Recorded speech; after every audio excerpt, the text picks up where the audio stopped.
Assalamualaikum. Halo semuanya. Selamat datang di channel YouTube kita. Saya sangat senang bisa berbagi konten fakta-fakta menarik dengan kalian semua. Jika kalian belum subscribe, jangan lupa tekan tombol subscribe di bawah ini dan aktifkan juga lonceng notifikasi agar tidak ketinggalan video-video seru dari kita. Berikut adalah 9 Sanghyang yang dipercaya memiliki pengaruh besar dalam kehidupan masyarakat di Tanah Jawa, lengkap dengan latar belakang dan hubungan mereka. Pertama, Sanghyang Astadewa. Sanghyang Astadewa adalah seorang dewa yang menjadi pemimpin 8 dewa Sanghyang yang ada di Pulau Jawa. Istilah Asta berarti 8 dan Dewa berarti dewa. Jadi Sanghyang Astadewa berarti pemimpin 8 dewa. Dia menjadi penguasa Gunung Semeru. Dia juga memiliki 2 putra yang dikenal sebagai Joyo Menggolo dan Joyo Wiseso. Sanghyang Astadewa juga memiliki hubungan dengan Nyi Roro Kidul, seorang dewa laut selatan yang memiliki tubuh naga berwajah manusia. Mereka berdua memiliki pertarungan yang tidak berakhir sampai hemat darah antara mereka. Setelah pertarungan, Nyi Roro Kidul melahirkan anak perempuan yang diberi nama Dewi Nawang Wulan. Namun, dia juga melahirkan anak laki-laki yang harus dibawa oleh Joyo Menggolo ke wilayah timur Gunung Lawu. Anak ini diberi nama Jaya Dharma. Kedua, Sanghyang Baruna.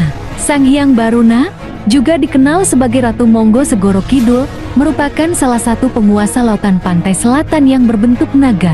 Dia memiliki pengaruh yang luas, terutama pada kerajaan-kerajaan yang berada di Pulau Jawa zaman dulu. Sanghyang Baruna telah membuat beberapa dinasti di Tanah Jawa yang menunjukkan kekuatannya dan pengaruhnya dalam masyarakat Jawa zaman itu. Anak dari Sanghyang Baruna adalah Maheswari Sansandoro yang juga dikenal sebagai Nyai Blorong. Dia juga memiliki anak angkat, salah satunya adalah Dewi Lanjar. Dewi Lanjar yang juga bisa diartikan sebagai Pondoworo, memiliki tanggung jawab menjaga pantai utara Pulau Jawa. Namun, ada juga yang mengatakan bahwa Dewi Lanjar sebenarnya adalah seorang lelaki. Meskipun Sanghyang Baruna memiliki anak angkat, namun tidak semua anak tersebut memiliki peran penting dalam masyarakat. Salah satu contohnya adalah Dewi Lanjar, yang meskipun memiliki tanggung jawab menjaga pantai utara Pulau Jawa, namun perannya sebagai penguasa pantai utara tidak sebanding dengan Sanghyang Baruna. Ketiga, Sanghyang Lodaya. Pangeran Lodaya, juga dikenal sebagai Sanghyang Lodaya, adalah seorang pangeran yang memiliki kemampuan unggul dalam menguasai elemen api. Dia adalah salah satu dari 9 Sanghyang yang ada di Pulau Jawa dengan nama asli Lalaroga Kusuma Diraga. Pangeran Lodaya telah mendirikan kerajaan di Gunung Patuha yang terletak di Rancabali, Ciwidey, Kabupaten Bandung, Jawa Barat. Seiring berjalannya waktu, Pangeran Lodaya berjuang dengan pasukan Sheikh Hashim Bahadur dan akhirnya memeluk agama Islam. Keputusannya ini mencerminkan perjalanan spiritual dan moralnya dalam menghadapi tantangan dan perjuangan hidup. Pangeran Lodaya juga memiliki anak, Jayamanggala Joyo Momolo, yang bersemayam di Gunung Lawu. Jayamanggala juga dikenal sebagai Jaya Menggolo atau Eyang Lawu, memiliki kegiatan yang sangat aktif dan banyak dikenal dengan bacaan ayat suci Al-Quran dengan indah. Keempat, Sanghyang Brajadharma. Sanghyang Brajadharma adalah salah satu Sanghyang yang memiliki keilmuan yang mengendalikan petir yang bersemayam di Gunung Galunggung, Tasikmalaya. Sanghyang ini menaungi kebataraan atau keresian di Gunung Galunggung yang pada akhirnya beralih menjadi kerajaan di Tatar Pasundan. Sanghyang Brajadharma juga yang mengasuh dan mendidik Rahyang Jayadharma, anaknya Astadewa, yang dipercayakan sejak dari lahir oleh Sanghyang Astadewa. Pada suatu waktu, Sanghyang Brajadharma perlu berjuang dengan Sanghyang Lodaya di Gunung Patuha karena dianggap sudah berbeda ajaran. Pertarungan antara Sanghyang Lodaya dan Sanghyang Brajadharma sangat dahsyat dan bahkan memporak-porandakan sekitar, membuat Gunung Patuha meletus pada abad ke-9. Kelima, Sanghyang Ani Nagaswara. Sanghyang Ani Nagaswara adalah salah satu Sanghyang yang berwujud sebagai penguasa elemen api. Sanghyang ini memiliki keilmuan yang menguasai unsur api dan juga pembuat senjata atau pusaka gaib. Sanghyang Ani lebih banyak bersemayam di Gunung Raung. Keenam, Sanghyang Antari Kusuma. Sang Hyang Antarikusuma adalah salah satu sang hyang atau dewa dalam kepercayaan zaman dulu yang dipercayai memiliki kekuatan dalam mengendalikan angin dan badai. Sang Hyang Antarikusuma diyakini berasal dari Jawa Timur dan memiliki kemampuan yang sangat kuat dalam menguasai kekuatan angin dan badai. Menurut tradisi, Sang Hyang Antarikusuma pernah membantu pasukan kerajaan Pajajaran dalam perang melawan kerajaan lain dengan mengirimkan badai dan angin kencang yang membuat pasukan musuh kocar-kacir. Karena jasanya, Sang Hyang Antarikusuma dianggap sebagai pelindung pasukan Pajajaran dalam perang dan dihormati sebagai Sang Hyang Angin dan Badai yang kuat.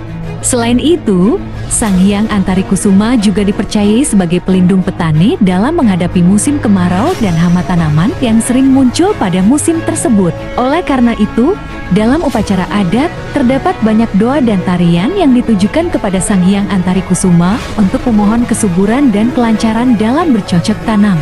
Dalam mitologi Jawa, Sang Hyang Antarikusuma mempunyai anak yakni Panca atau masyarakat lebih mengenal yang disebut sapu angin yang menjaga Gunung Merapi. Ketujuh, Sang Hyang Ananjaya. Sang Hyang Ananjaya, raja legendaris yang hidup di era Jawa kuno, adalah penguasa Gunung Rawu. Dia adalah seorang peneliti yang bijaksana dan berani, yang menjalankan penelitian dan praktik spiritual yang mendalam.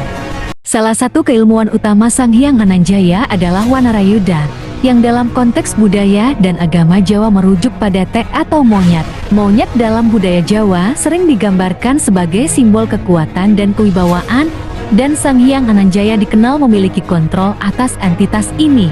Namun, Sang Hyang Ananjaya bukan hanya sekedar peneliti, dia juga adalah pemimpin yang bijaksana dan berani. Salah satu contohnya adalah ketika dia melakukan tapa brata di Gunung Semeru. Tapa brata adalah ritual yang dilakukan untuk memohon kesetiaan atau perlindungan dari dewa atau sang hyang lainnya. Dalam hal ini, Sang Hyang Ananjaya melakukan tapa brata kepada sang hyang yang dipenguasai Gunung Semeru, menunjukkan kedua kekuatan dan keberaniannya. Kedelapan, Sang Hyang Anantasena. Antasena dikenal karena kekuatan dan keberaniannya. Dia bisa terbang, bermain ke dalam bumi, dan berenang. Kulitnya juga dilindungi oleh sisik udang yang membuatnya kebal terhadap semua jenis senjata. Antasena juga dikenal karena wataknya yang polos dan lugu, namun teguh dalam pendirian. Dia selalu menggunakan bahasa ngoko saat berbicara dengan siapapun yang menunjukkan kejujurannya. Antasena juga memiliki hubungan erat dengan Sang Hyang Narada dan Sang Hyang Wenang.